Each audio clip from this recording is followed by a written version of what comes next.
So spooky season is here. You know, your girl Kiki loves to read. I've got a great book. It's called American Scary. I've got Jeremy Dauber with me today to tell us all about this book. So I have to know what inspired you to put this collection together. It's so amazing. All these stories about everyone from Salem, Massachusetts to Stephen King and beyond.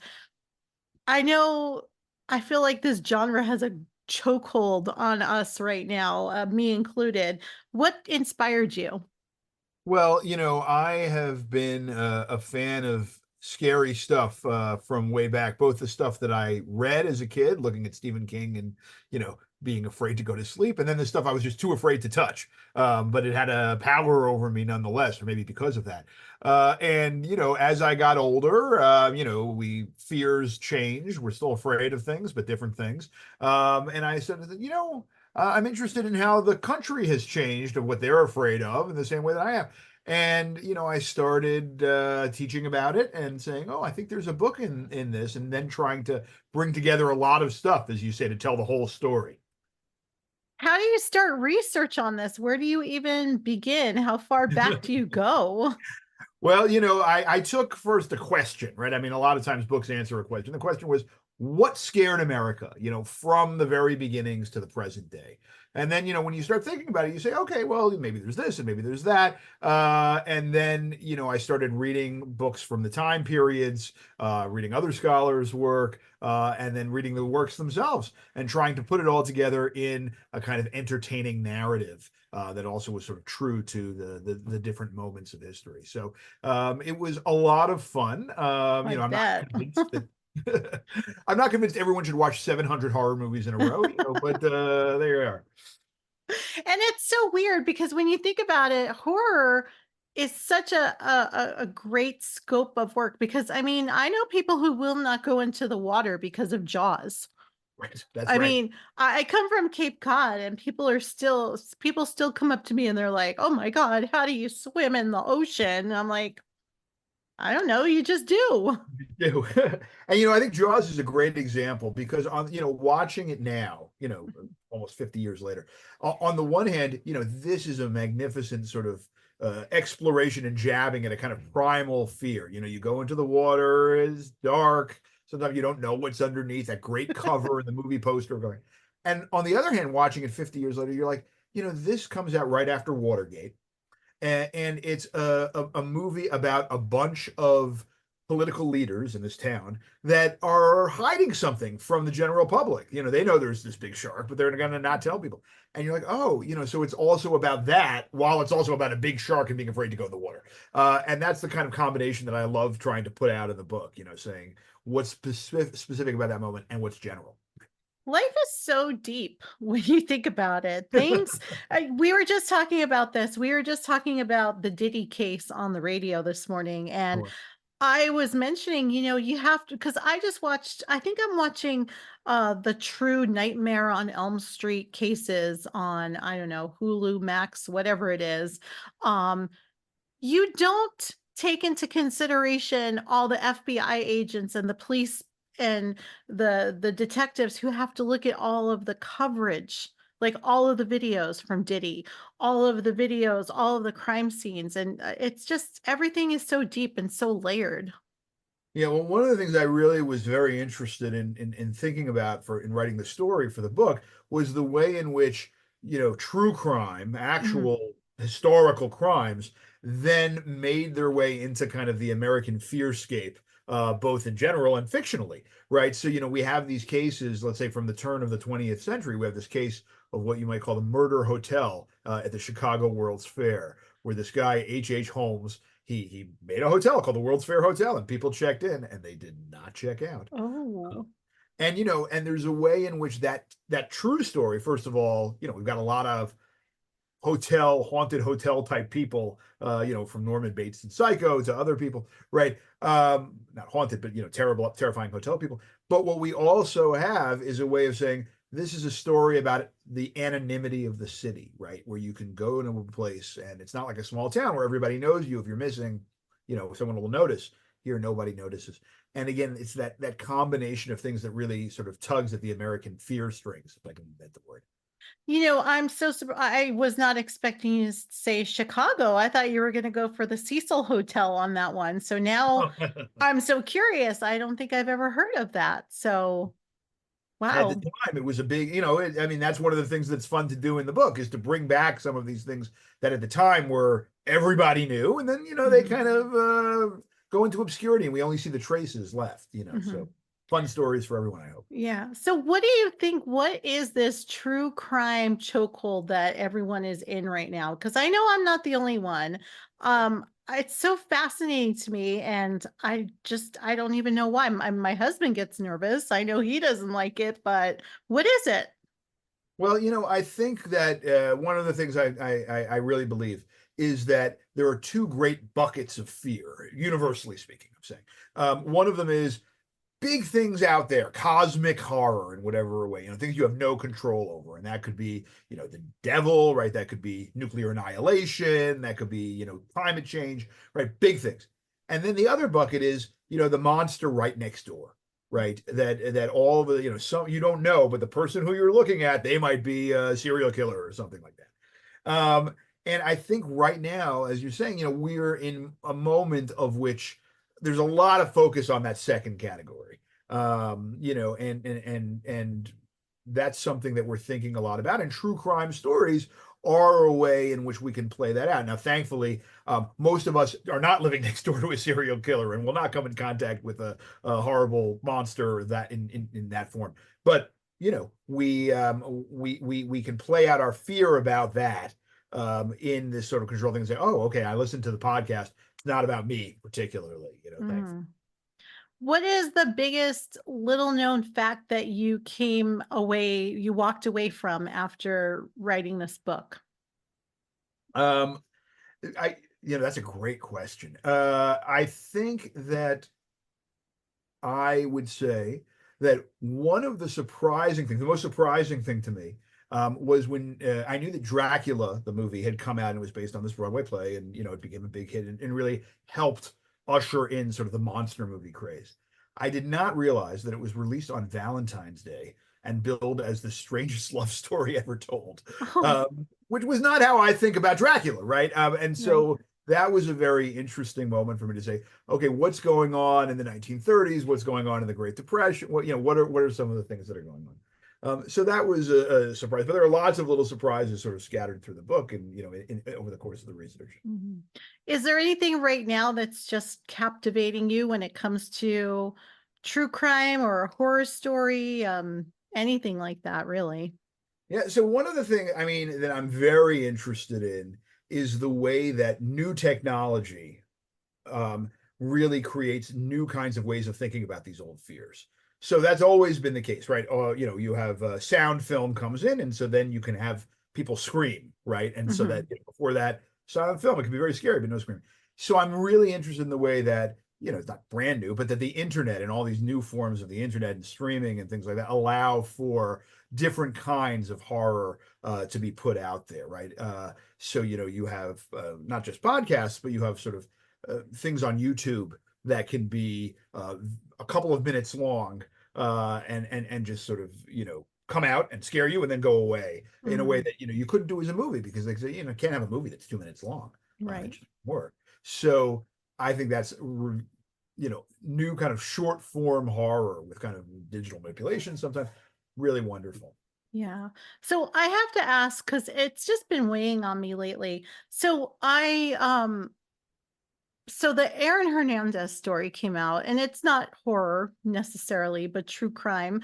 Um, how do we feel, and the monsters? Everyone, if you're on TikTok or at least on my algorithm, it's all about the monsters, the Menendez brothers, and you hear the Milli Vanilli song because it's featured in the story. How do you feel about all these stories that are coming out again? We're kind of regurgitating them, but with a creative flair when they're true crime.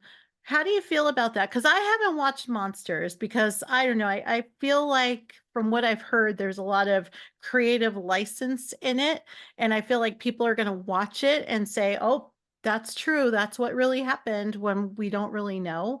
How do you feel about that kind of manipulation with pop culture? Well, I'm not going to speak to any specific case, Mhm. in any specific, but what I do think, you asked before, Kiki, about some of the surprises that came in the course of researching the book. And what I found was lots of things that I had just thought people made up out of their heads ended up being inspired by true crime cases, right? So Psycho, for example, when Mhm. I came to Psycho, I was like, oh, it's, this wonderful sort of Hitchcock movie based on this novel. And which turns out, was one of a number of different movies that were inspired by this true life case of someone that was called the Plainfield Ghoul, a guy named Ed Gein. The Night Oh. of the Hunter, which I think is a 1950s classic movie. It's one of the best American movies of fear ever made. I knew it was based on an award-winning novel. I didn't realize that award-winning novel was based on the story of a Lonely Hearts Killer, the true crime story of a Lonely Hearts Killer.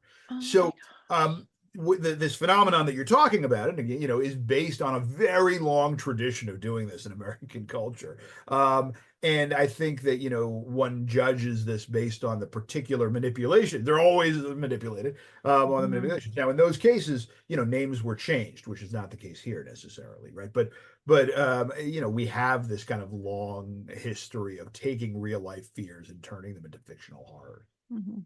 So, what would you tell someone who is wanting to start watching horror movies, is not really into them, but wants to start because, they're reading the book and they're interested? What would be like the first movie they should go to?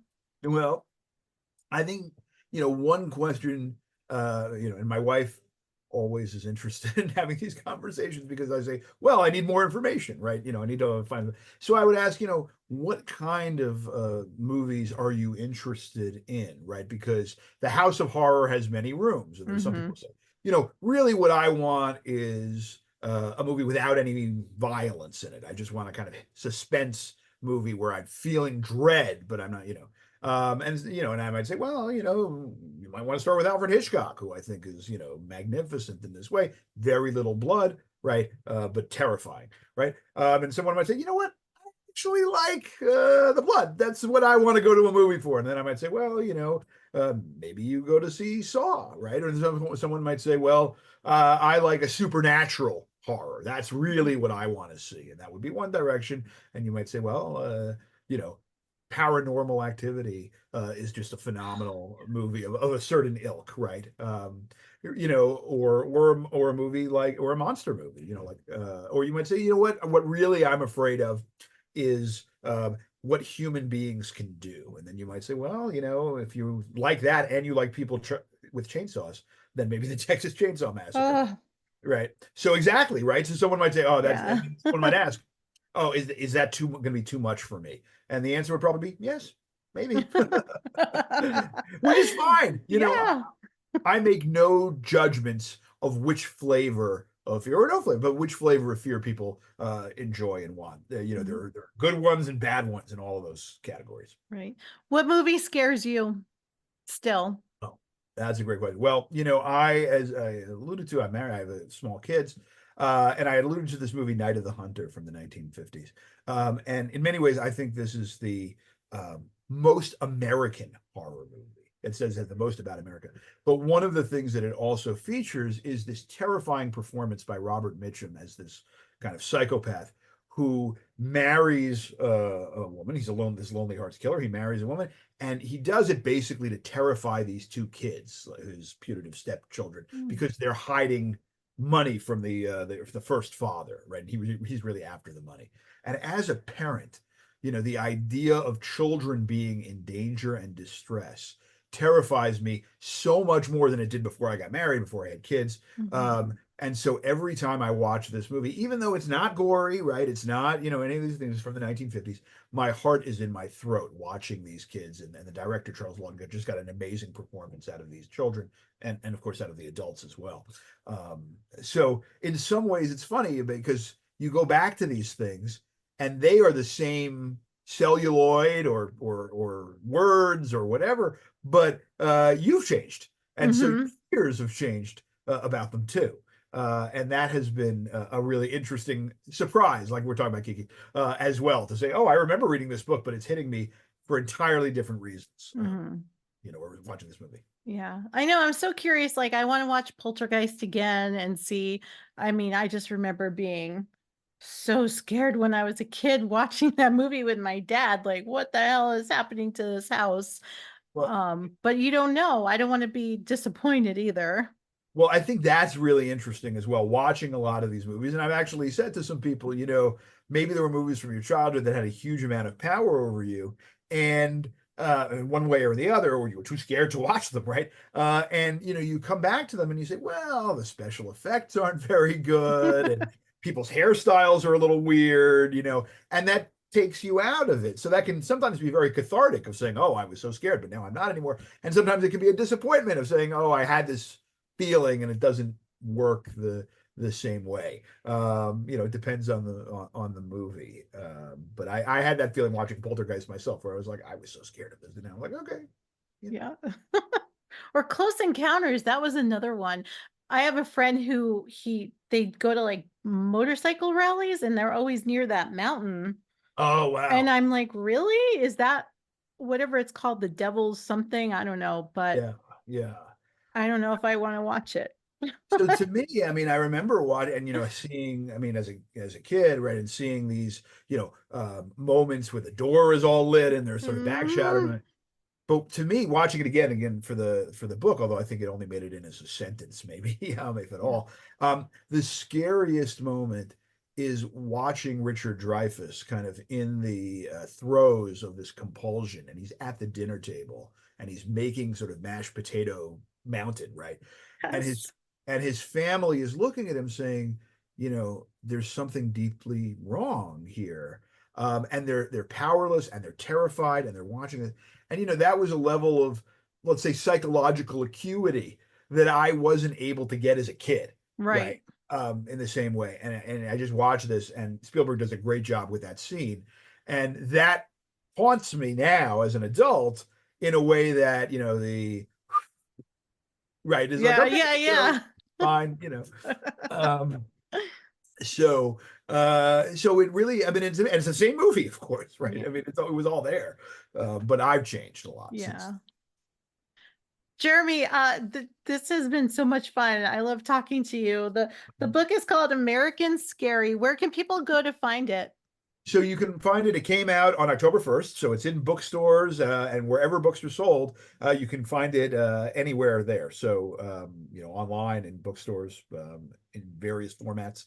And if you like hearing my voice, I did the audiobook, so you can Oh, do it there too. nice. Well, wait, what's next for you? Are you going to do like romance next? What happens next? It's a good question. I'm still trying to figure that out a little bit. I'm thinking a lot about the 1980s, and I might do Oh, something around that, but I'm not 100% certain yet. I like that. That's hot right now. I like it. I like it a lot. Well, that's great. Well, Thank you. I love it. Jeremy, thank you so much. If you talk to Rob Lowe, though, I'll I'll, help you I'll, with look, that I'll one. hook us up. Okay. I'll connect it. I'll make Okay. the Yeah. connection. Yeah, I'll sounds be good. your like stenographer or something. I don't know. I'll bring the Atkins shakes. Sounds great. Will do. Okay. Okay. Jeremy, thank you so much for being with us today. Thanks so much for having me. It was All great. right.